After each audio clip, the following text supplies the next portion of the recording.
આ મારું હારું વરસાદે જોવા ને થોડો પડે ને કશું કામ કરવા દેતો નહીં. અને બીજી વાત તો મારા મગજમાં એવી ભરાઈ ગઈ છે ને, મારા પપ્પા અત્યારે બધોનો એ હકો કરાવે પણ એમને હું નહીં દેખાતો હોય, તો મારે આજે એમને જઈને તો વાત કરી જ નાખવી પડશે કે તમે બધાનો હગો કરાવો પણ તમારા છોકરાનો તો હગો કરાવો.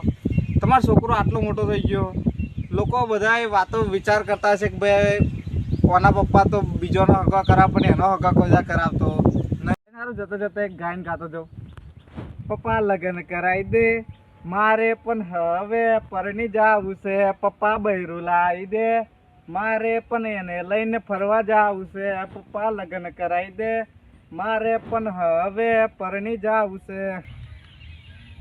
હલો, હા કોણ બોલો? ચંદુભાઈ બોલું. હા બોલો ચંદુભાઈ. તારું કીધું છોકરાનું હગું ચોય હોય તો બતાવવું? હા બતાવી હેડો ને. હા ખરું ને, આપણે જોવા ને લગભગ 15 વર્ષની ઉંમર હોય છોકરાની, તો હગું હોય તો છે કહેજો ને. હા હા બતાવીએ ચલો. હા આપણી બારમાં. હા ને? હા હા હા ચલો તા. જય માતાજી. હા હા જય માતાજી.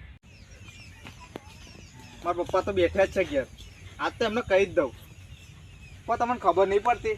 બોલ ને બેટા. તમે બધાનો હગો કરાવતા ફરો બરાબર, તો તમને તમારો છોકરો દેખાતો નહીં. અરે મેં તને છોડી તો બતાવી પણ તને ગમના તો શું કરું? તમને ખબર નહીં કે મારે કેવી છોકરી જોઈએ એમ. બોલ ને કેવી જોઈએ કે? જો જે સંસ્કારી હોય, ગુણવાન હોય, તમારી ને મારા મમ્મીની સેવા કરે, મારે આવી છોકરી જોઈએ. એવું? હા તારી તો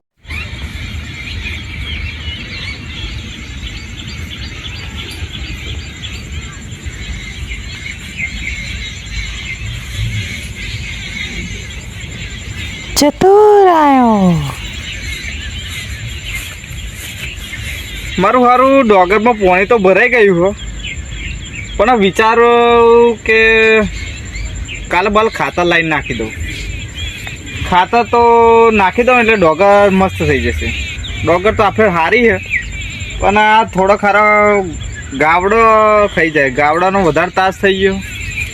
તાર બાર માર દઉં તો એ તો જોકે થઈ જશે ઠીક બરાબર, પણ ખાતર તો નાખી જ દેવું પડશે. પાણી તો મસ્ત ભરાઈ ગયું, તો પહેલાં પણ ઘેર તો જવું જ પડશે ને. ઘેર જાઉં અને આજે રાતે જો વરસાદ ના પડે તો કાલે ખાતર લાવીને નાખી દઉં બરાબર. તો એનો ઘેર તો જાઉં. અરે કોકનો ફોન આવ્યો હોય એવું લાગે. હા બોલો, કોણ બોલો? રામભાઈ બોલો? હા બોલો રામભાઈ. બસ આ વરસાદમાં તો શું કરીએ, કશું કામ બામ તો કરતા નહીં પણ આ ઘેરના ઘેર ખેતરો મોટા મારીએ. તમારી બાજુ કેવો વરસાદ? વરસાદ સારો છે એમ ને? હા સારું, ડોગર બાજુ આ તો વિચાર કરું કે ખાતર નાખી દઉં. હા એ તો મેં વિચાર્યું કે ભાઈ રાતે વરસાદ ના પડે તો કાલે ખાતર તો નાખી જ દેવું પડશે બરાબર. બોલા બીજું શાંતિ ને? તા હમણાં ના દેખાતા નહીં ઘર બાજુ. સારું સારું આવજો હો. હા ચલો જય માતાજી, રાખું તો ફોન. અત્યારે આ વરસાદ આવે એવું લાગે તો ઘેર બાજુ જાઉં. હા ચલો જય માતાજી હો.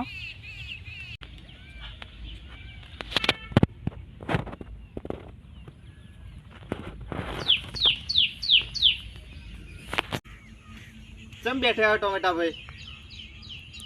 હા એ ભાઈ જતું ભાઈ. કીધું ચમ બેઠા આવો? હા છોકરો મારો છો મોને, મેં એને 6 છોડીઓ બતાવી ત્યાં પણ એવો કે મને છોડીઓ પસંદ પડતી નહીં કે એટલે સંબંધ નહીં થતો એમ? હા પણ થતો ચમ નહીં? તે કેવી છોકરી એને 6 જાતની ગુણોવાળી છોડી જોઈએ ને. એવું એમ? બુદ્ધિવાળી હોય, કોમ સારું કરતી હોય, મા બાપની સેવા કરતી હોય, કંઈ બધી રીતે ગુણવાન હોય બરાબર. એવી છોડી જોઈએ. ટોમેટા ભાઈ તમારા છોકરાના વિચાર તો સારા છે પણ તમને ખબર કે અત્યારે આ જમાનો કેવો ચાલે બરાબર. આ જમાનામાં એવી છોકરી મળે નહીં, સારું કાઠું કોમ. તમારા છોકરાને જો ખરેખર પહેનાવો હોય ને ટોમેટા ભાઈ, તો એના તમે જોડે બેન સમજાવજો કે ભાઈ આ જમાનામાં એવી છોડી તો મળે નહીં બરાબર. તો એને એના વિચાર બદલવા પડશે. એને જે છોકરી મળે એની સાથે વાતચીત કરી અત્યારે અમે જોને કે છોકરીઓ બધી ફેશન વાળી થઈ ગઈ. હા, એ તો છે. મા બાપનું કોઈનું કહેલું માનતી નહીં. એમના મા બાપનું નહીં માનતી તો ફરી સાસુ સસરાનું તો શું માનશે? ના મળે. બરાબર. તમારા છોકરો તો ભગવાન જેવો હોય, પણ એના આ જમાનામાં ફરી કોઈ છોકરી મળે નહીં. નહીં. અત્યારે બધી જ છોકરીઓ તમે જોવા તો ફેશન વાળી થઈ ગઈ, મોબાઈલ રાખવા વાળી થઈ ગઈ. બરાબર. જવલ જ કોઈ ખારી છોકરી હોય તેને પણ એનો ઘરવાળો સારો મળતો નહીં. બરાબર. તો તમે એને જોડે બેન સમજાવજો. આટલી વાતમાં ઉદાસ થઈને ના બેહાય. અમારા જોડે આવીને બેહો તો તમારે વાતચીત કરીએ અમે. બરાબર. અને મારી જોડે ખગું પડ્યું હોય તો એને આજે ફોન મારી જોઉં. જો આજે કે તો આજે, બાકી કાલે બોલાવી લો ને તમારા છોકરા રંગે સંગે પહેરાવી દઈએ. બરાબર. હા હા. અલ્લો હાડો ઘેર બાજુ. આ વરસાદનું મોસમ ચાલે છે, ચાબા બનાવીને સારી પીએ, હરીભણી ચા પીએ તો આપણું મન ખુશ થઈ જાય. લો હાડો ઘેર. હા ચાલો.